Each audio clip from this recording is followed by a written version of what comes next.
Je m'appelle Ivan Kwiatkowski, je travaille pour Kaspersky dans une équipe qui s'appelle le Great et on est spécialisé dans toutes les attaques sophistiquées, sponsorisées par les États ou cybercrime avancé. Alors récemment on a travaillé sur un groupe APT qu'on appelle Deathstalker, qui est un groupe de cybermercenaires qui est payé par des entreprises pour pirater d'autres entreprises. C'était très intéressant pour nous parce qu'on a l'habitude beaucoup de travailler sur des groupes étatiques qui sont là pour faire de l'espionnage. Ils attaquent des entreprises, on va dire, qui sont de grande taille, des contracteurs de la défense, des entreprises dans le secteur de l'énergie, des domaines stratégiques, des OIV, des choses comme ça.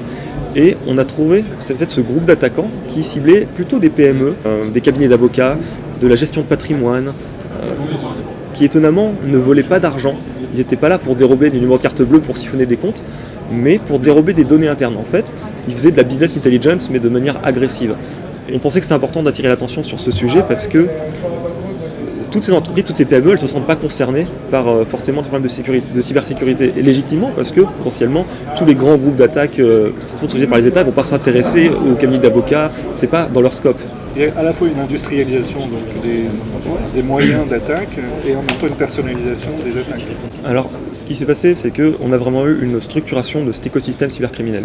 Donc, là où à l'époque, autour des années début des années 2010, on va dire, voire jusqu'à 2015, il pouvait y avoir des attaques qui étaient menées de bout en bout par des individus, l'écosystème de plus en plus il s'est spécialisé et s'est réparti en différents rôles, avec d'un côté des développeurs qui écrivent les ransomware, des gens qui gèrent les botnets qui sont utilisés pour faire les primo-infections, l'accès initial des entreprises, ou alors carrément qui vendent directement des points d'entrée chez des cibles, des gens qui sont chargés de faire la propagation dans le réseau, et puis enfin les gens qui font le support, la négociation avec la victime, et tout au bout parfois même des gens chargés de blanchir les bitcoins qui ont été dérobés à la victime.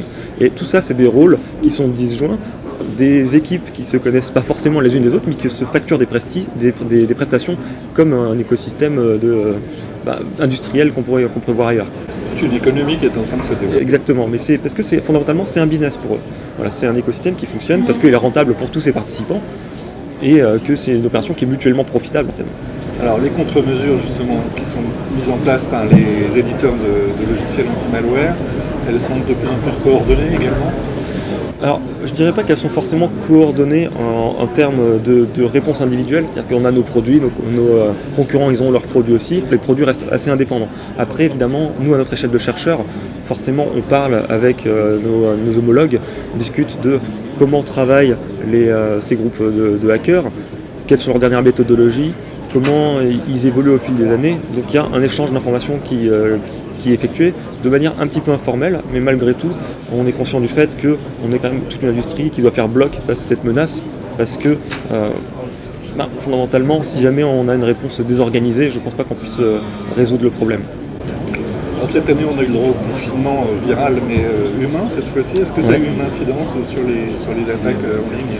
Alors, pas vraiment. C'est-à-dire qu'il y a eu beaucoup d'attention médiatique autour des liens entre le Covid et la cybersécurité. En pratique, nous, en termes de chiffres, on n'a pas constaté une augmentation particulière. Pourquoi ? En fait, c'est tout simple. C'est pas parce qu'on est confiné que d'un coup, il y a plus d'attaquants. Voilà. Et ceux qui existaient avant, ils existaient toujours pendant le confinement, et puis ça n'a pas créé d'évocation parce que les gens étaient enfermés chez eux. Donc, le volume de la menace, fondamentalement, et même sa dangerosité reste constant. Par contre, ce qu'on a vu évidemment, c'est que comme à chaque crise majeure, le prétexte du Covid a été utilisé par tous ces groupes d'attaquants pour générer des pièges pour les utilisateurs parce que c'est un sujet qui est extrêmement anxiogène et qu'il y a une appétence publique pour l'information autour de ce sujet. Et donc, quand on reçoit un email qui parle du Covid ou alors un document dans une pièce jointe qui après annoncerait par exemple à l'avance les mesures qui vont être prises par les gouvernements, on est forcément enclin à ouvrir cette pièce jointe parce qu'on a envie de savoir. Et donc c'est quelque chose qu'on constate dès qu'il y a une crise sanitaire, une catastrophe écologique, un problème économique. Les cybercriminels ont toujours ce réflexe de réutiliser l'actualité pour créer des pièges convaincants. Avec l'essor du télétravail et avec aussi l'essor du e-commerce, finalement, est-ce qu'il n'y a pas de spécialisation qui voit le jour ? Alors, il y a effectivement eu un impact du télétravail sur la cybersécurité, en particulier parce que les entreprises ont dû se convertir au télétravail parfois dans la précipitation. Et donc, il y a eu des accès à distance qui ont dû être implémentés, parfois de manière non prévue.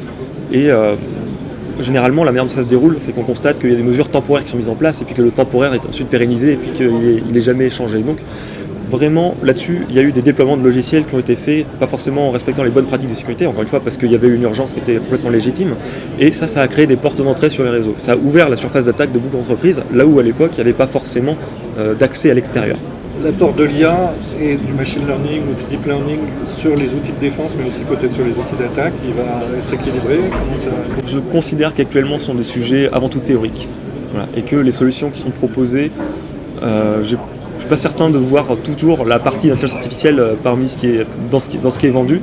Actuellement, je suis un peu sceptique sur le sujet. Je demande à voir. Et les cyberattaquants vont s'approprier aussi ces connaissances, ces technologies.